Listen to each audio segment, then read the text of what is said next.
Oke, saudara-saudara sekalian, senang berjumpa lagi dengan saudara-saudara. Saya Zentua Simbolon dengan serba-serbi Amerika. Ya.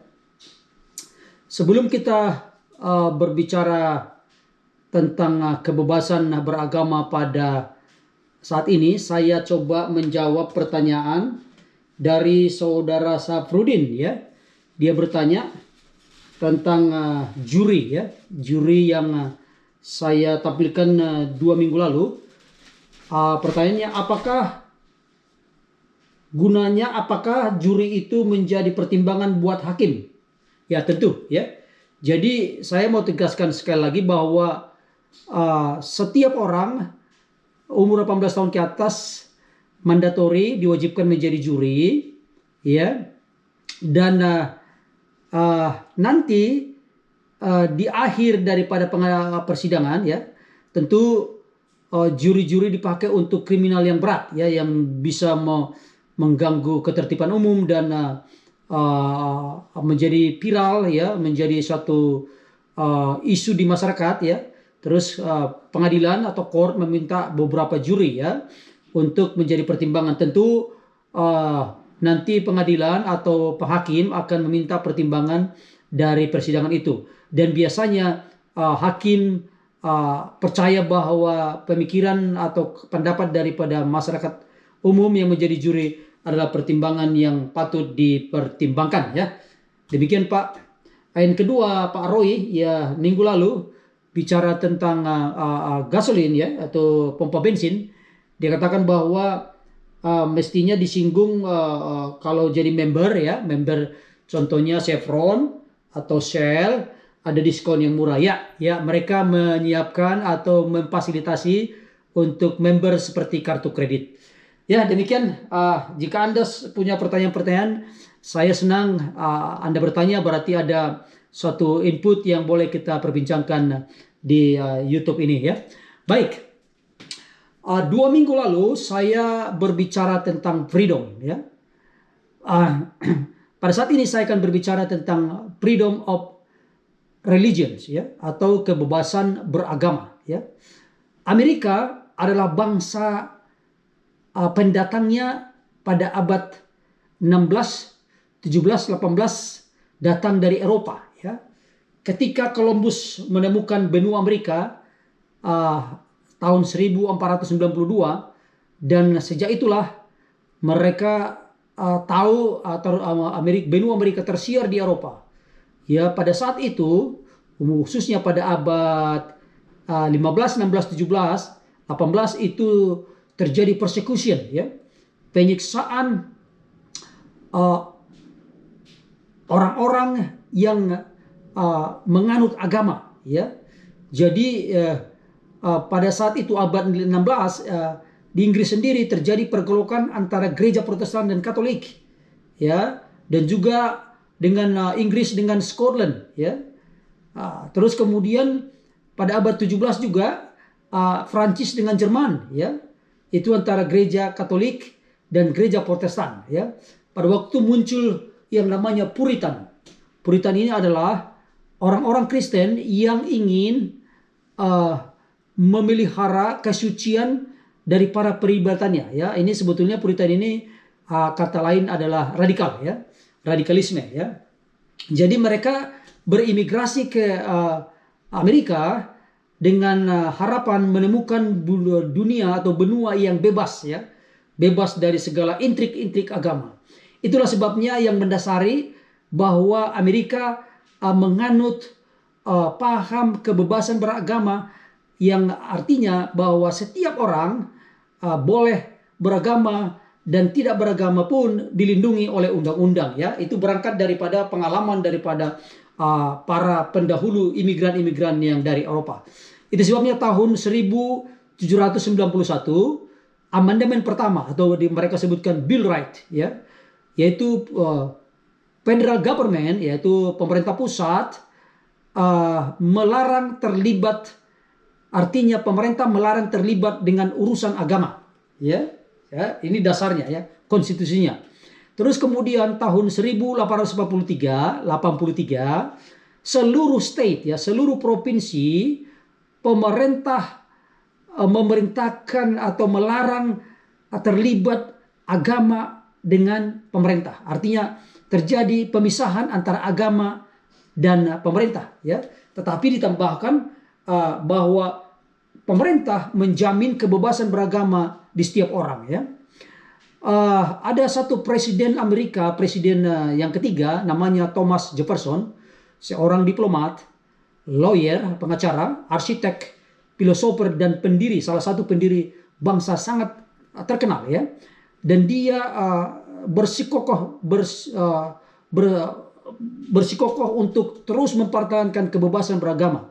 Dan dia menyurati gereja baptis di Connecticut dan dipublikasikan di Massachusetts newspaper ya, di koran Massachusetts, bahwa dikatakan bahwa setiap orang adalah haknya untuk memeluk agama, dan pemerintah tidak mungkin membuat tembok antara orang beragama dengan Tuhannya ya. Justru Presiden Thomas Jefferson menjaga kehusukan kebebasan beragama antara orang dengan Tuhannya ya. Dan itulah sebabnya dia meyakinkan masyarakat Amerika bahwa seharusnya lah rakyat Amerika bebas memilih untuk menyembah Tuhannya ya. Dan biarlah masyarakat dengan bebas dan husuk menyembah Tuhannya tanpa mengotori ya, ataupun campur tangan pemerintah di dalam urusan daripada kerohaniannya. Intinya beragama atau tidak beragama sama haknya di hadapan Tuhan. Di Amerika ya, kalau saudara datang ke sini melihat KTP atau di sini namanya ID, identifikasi card, itu di dalam KTP-nya itu tidak ada kolom agama ya. Dan juga driver license SIM tidak ada kolom agamanya, karena memang Amerika menganut bebas beragama ya. Dan kalau kita lihat bahwa superior court ya, ada beberapa kali superior court, antara yang pertama antara Ronald dan melawan United States ya, pemerintah ya, itu tahun 1878 ya. Dia, karena Ronald ini penganut agama Mormon, gereja Mormon, dan di dalam doktrin gereja Mormon orang boleh bigami, mempunyai istri dari satu, seperti doktrinnya mereka itu, seperti Raja Daud, Salomo boleh beristri banyak ya. Tetapi dia kalah dan pengadilan menetapkan tidak boleh, orang Amerika tidak boleh bigami, beristri lebih daripada satu. Kemudian pada tahun 1947 Everson dengan Board of Education ya. Karena pada waktu itu pemerintah New Jersey memberikan sumbangan transportasi kepada pendidikan ya, baik sekolah Kristen, Katolik dan juga sekolah-sekolah pemerintah. Dan Everson membawa ke pengadilan, dan sejak saat itu tidak lagi boleh membantu apapun di dalam biaya-biaya di sekolah, khususnya di sekolah publik ya, di sekolah pemerintah. Kemudian tahun 1962 Angel dan Vitale ya, dan dia mensu atau membawa pengadilan di sekolah untuk tidak boleh berdoa di dalam sekolah ya. Artinya sampai sekarang dilarang keras berdoa di sekolah publik ya, di sekolah-sekolah pemerintah. Kemudian yang keempat Everson lawan Arkansas ya, itu tahun 1968, melarang mempelajari teori-teori penciptaan ya, dari dalam, kalau di dalam kitab Alkitab itu teori-teori penciptaan di dalam Kejadian ya. Jadi tidak boleh mempelajari Alkitab di sekolah-sekolah publik ya. Kalau saudara mau ingin sekolah agama terbuka, tetapi di sekolah publik, di sekolah umum tidak boleh ya. Kemudian yang nomor kelima antara Lyman Goodman ya, itu tahun 1971, dilarang memberikan bantuan kepada sekolah-sekolah gereja dan juga hak-hak guru ya di sekolah pemerintah dan sekolah gereja tidak boleh berbeda, harus sama ya. Jadi persamaan hak ya. Dan yang terakhir yang secara superior court di pengadilan tinggi itu yang Van Orden dengan Fanny ya, itu tahun 2005 ya. Yaitu melarang ya, itu pelarangan statu atau katakanlah itu monumen ya di depan Capitol Court, Capital Texas. Artinya Capital ini di depan gedung parlemen di Texas. Itu mereka buat statu ya, 10 perintah Tuhan ya, dan mereka membawa ke pengadilan sehingga diambil, tidak boleh yang berbau agama di kantor-kantor pemerintahan. Dan semua itu ada oleh sebab rakyat Amerika yang awalnya datang dari Eropa merasa ketakutan atau trauma bahwasanya jika mana pemerintah dicampur baurkan dengan agama akan menjadi suatu yang presiden buruk ya, artinya presiden buruk, artinya presiden buruk yang membawa ke boleh dikatakan masalah, bukan kemaslahatan, tetapi menjadi suatu beban buat pemerintah. Jadi Amerika punya sejarah panjang untuk memberikan kebebasan beragama bagi rakyatnya. Itu semua oleh sebab pemerintah, khususnya bapak bangsa atau pendiri bangsa Amerika, betul-betul menyadari perlunya menjaga persatuan dan kesatuan serta membangun negeri atau bangsa ini dan berangkat dari pengalaman pahit mereka di negara asal mereka di Eropa ya, di Inggris, Scotland, Jerman, Prancis, Belanda, Italia dan lain di Eropa itu. Itulah sebabnya mendasari mereka terus bersikukuh bahwa pengalaman hidup mereka untuk memisahkan agama dengan pemerintah itulah menjadi dasar daripada undang-undang di Amerika. Dan satu keunggulan daripada para founder bangsa di Amerika ini selalu membuat undang-undang mereka sebutkan demi anak cucu ya, our generation. Itu sebabnya mereka betul-betul menjaga setiap peraturan undang-undang itu boleh berkelanjutan ya. Mereka punya blueprint ya. Pemerintah Indonesia seharusnya memperlakukan undang-undang jangan abu-abu ya, sebab kalau kita lihat bahwa seolah-olah kalau di Indonesia itu kalau ganti presiden pemerintahan ganti lagi polisinya ya. Sebaiknya memang kalau sebetulnya secara jujur ya, saya banyak bepergian membawa tur ya di seluruh dunia. Kalau saya perhatikan negara yang mencampur adukan agama dengan pemerintah memang banyak masalah ya, banyak lebih banyak mudaratnya daripada maslahatnya ya. Itu sebabnya Amerika punya konsensus ya, rakyat dan pemerintah punya konsensus untuk tidak terlibat di dalam urusan agama. Ada banyak orang bertanya, apakah Amerika itu punya agama ya? Ya memang Amerika itu adalah menganut sekuler ya. Menganut seperti saya katakan 2 minggu lalu, menganut pasar bebas dan kapitalisme. Tetapi mereka mempercayai agama ya. Justru di dalam pikiran daripada Thomas Jefferson pada waktu itu presiden, bahwa pemerintah tidaklah seharusnya mencampur urusan agama, karena urusan agama adalah urusan yang husuk ya, urusan yang sakral antara manusia dengan Tuhannya ya. Jadi itu sebabnya Amerika punya konsensus ya, amendment untuk boleh memberikan kebebasan beragama. Pemerintah kita Indonesia sebetulnya punya momentum yang bagus ya. Saya melihat dari Presiden Soekarno terus kemudian sampai Jokowi, saya melihat ada satu presiden sebetulnya yang bagus, Pak Gus Dur ya. Tetapi beliau sayang tidak lama menjadi presiden ya. Terbukti dia memperjuangkan kaum minoritas yang beragama Buddha ya. Ya, tapi sayang kalau saya lihat sekarang bahwa banyak sekali ya pemerintah Jokowi berjibaku untuk terus memberantas radikalisme, radikal ya.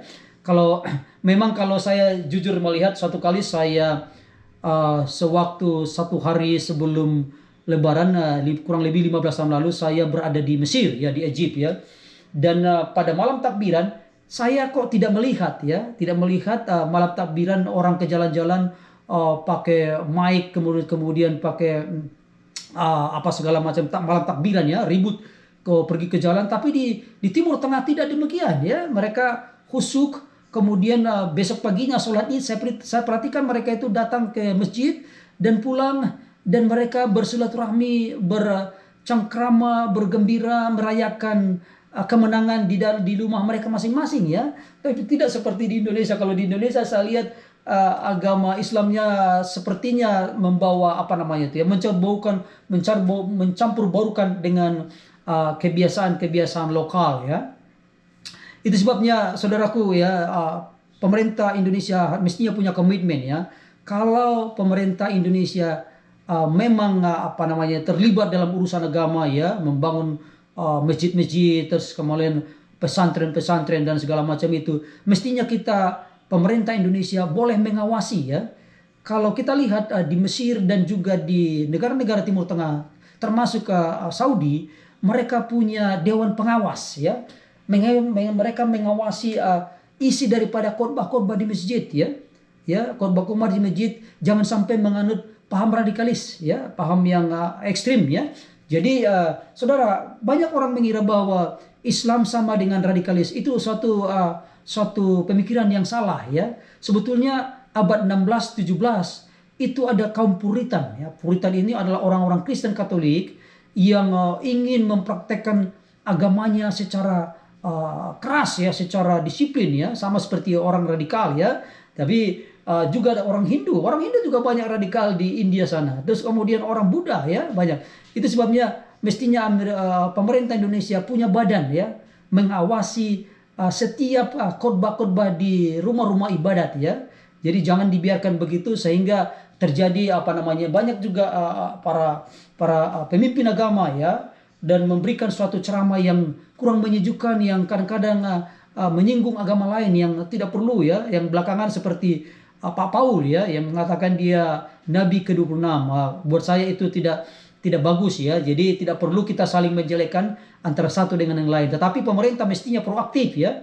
Jangan menjadi harus dilaporkan dulu oleh masyarakat, menjadi delik aduan. Mestinya karena Indonesia mengurusi agama, mestinya Indonesia punya khusus ya, punya khusus untuk mengawasinya dengan baik ya. Walaupun kita sudah punya Pancasila, mestinya dijaga dengan baik untuk menjaga NKRI ya, Persatuan Indonesia.